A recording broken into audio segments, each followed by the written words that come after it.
Not going to be good for him. And over here, they're also pushing. Uh-oh, they're not looking too good. As I said, the power of the war elephant. You know, you can keep on retreating and firing, but slowly but surely, you're going to end up losing your castles. He's down to 4, so he's only lost 1.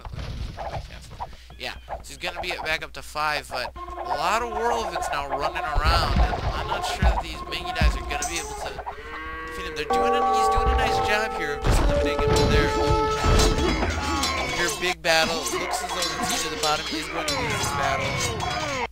Here come the hand cannons, but with no upgrades or no, you know, support to fire behind, it doesn't look as though they're going to I think it might be a good idea for Gray to just eliminate these. Oh, and now Gray coming out with heavy cavalry archers. This is going to be big because it will allow him to fire over at these dudes. And oh, Burrito running low on gold. I'm kind of surprised about that. That is definitely not where he wants to be right now. He has all the food in the world to deal with, but he does not have the gold. Oh, and it looks as though he finally did. He finally decided to use his archer ranges, and that's where his gold went. He's using hand cannoners now. He does have a decent amount queued up, so he'll be able to support his army for a while. And kind of stalemate. A siege workshop coming up. I'm kind of surprised we haven't seen any siege out of the Celts player. Maybe it's just because he doesn't want to spend his gold right now. He wants to get up the trade first. But in any case, I wouldn't be surprised if now we see them. It's going to be a huge battle. It looks as though Burrito is going to be able to fend this off. Because with I don't know though. Yeah, it looks as though he's going to be able to win. So no reinforcements. Blue and reinforcements. Because he is going to be able to repel this. But the troops are just going to keep coming, and I'm really curious what... yes. Yeah, kind of running low on gold, so yeah, probably just kind of some rams. But, you know, if you got some mangonels or some scorpions, it helps me if I do the noise. If you get some scorpions or some mangonels out, you could really, I think, push that better. We can push back in the middle now, though. Like Gray did a nice job with these heavy cavalry archers. These two units as a combination can do a lot of damage. I'm really sure there's a weapon. Must be a misclick. Wait, he has no armor upgrades, and yet all of the range and attack? Now that's just weird. He's using hand cannoners. What is he doing? And a lot of castles coming up for Kamruk. Obviously, his troop that he's going for is mechanized, so he's many castles. Castles of devil is important for him. And he's doing a nice job now.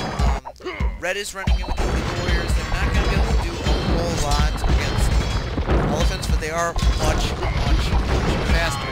So they're going to be able to sweep, just like what he was doing. They're going to be able to sweep behind and just take out some trebs. And although in regular it probably wouldn't be worth it, I think it might be worth it here because those trebs are so important. And gold isn't. It's definitely important, but it's not uber important with all the trade that can come up.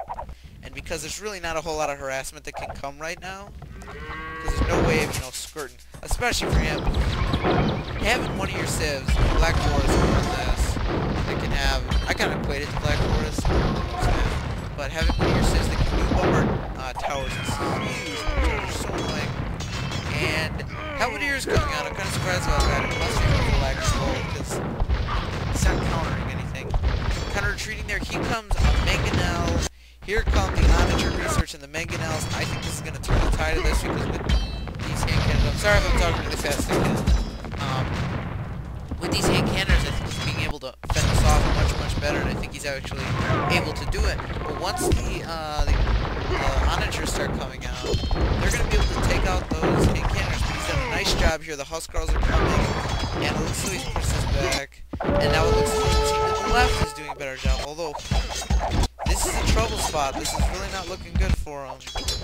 You know, if one of your sides fails, it's basically all over, unless one of their sides fails. If they can hold up these two sides and they can push here, or if they can hold up those two sides and they can push here, whatever, it's basically GG. Because if that trade goes away, there's no chance for him. Because if you have perfect trade, the enemy has no trade, there's basically no chance for you. I mean, you'd have to be one hell of a player to be able to do that.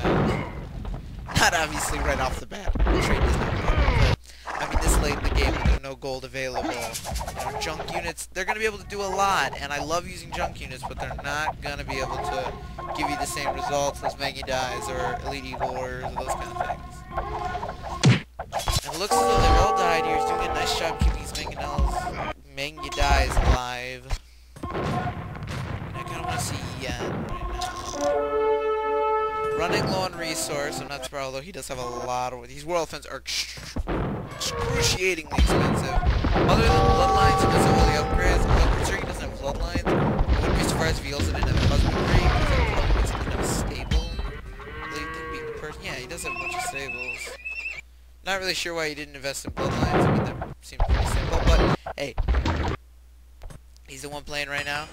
A lot coming out, but it looks as though they're pushing back now, so... That's what you see a lot of this. I push you, then you push me, then I push you, then you push me. And Rook has a very large score right now.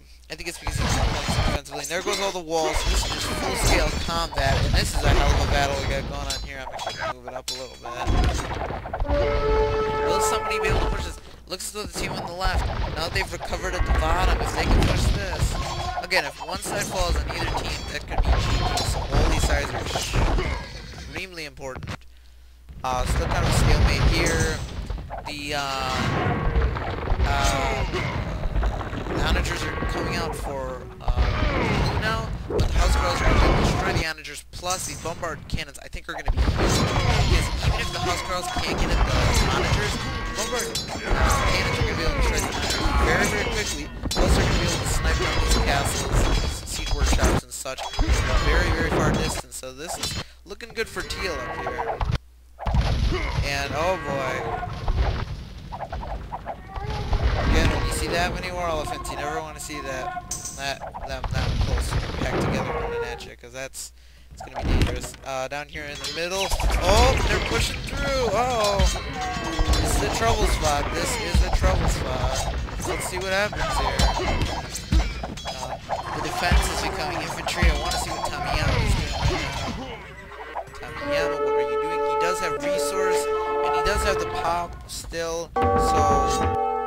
Why are you going for so many Helvetiers when you have the resource to keep on the champions? I don't know. I guess it's up to him. Some champions are being created.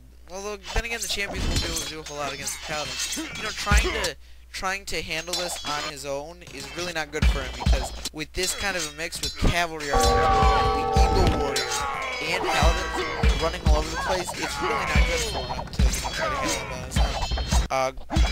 Green is coming in though. I kind of want to see. That's not Rook, that's Yen. That's not Rook, that's Yen. There's Rook. Not a whole lot of food, but yeah, it looks as though we're gonna be seeing some camels. Some camels coming out of him now, which is gonna be good because they'll be able to handle the paladins, and they'll be able to do a decent amount of damage because they can keep up with the heavy cavalry archers. But this is really not looking good for him, for this team. And now, even pushing through the middle, what's going on over here? I don't know, because I think that the team to the left definitely has a distinct advantage right now. Because I think, and he's really back before, he was like 5,000 away from blue. Teal is pushing over here pretty well. They're pushing down the middle, and I'm not sure they're going to be able to stop them. This is the big spot.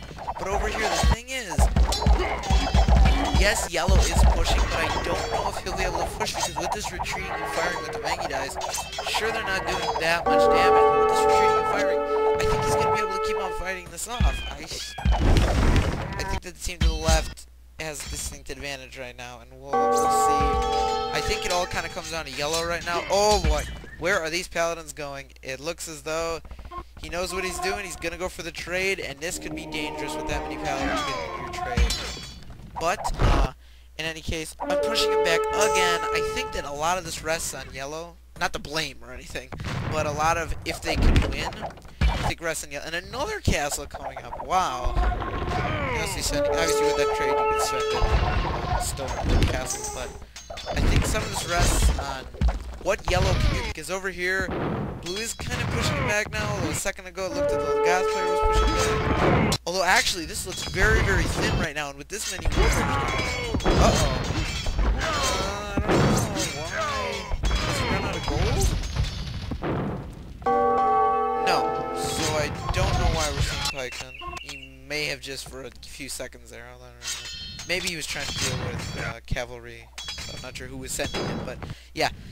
As I said, Teal's winning over here. It looks as though they're winning down the middle. And where do those paladins go?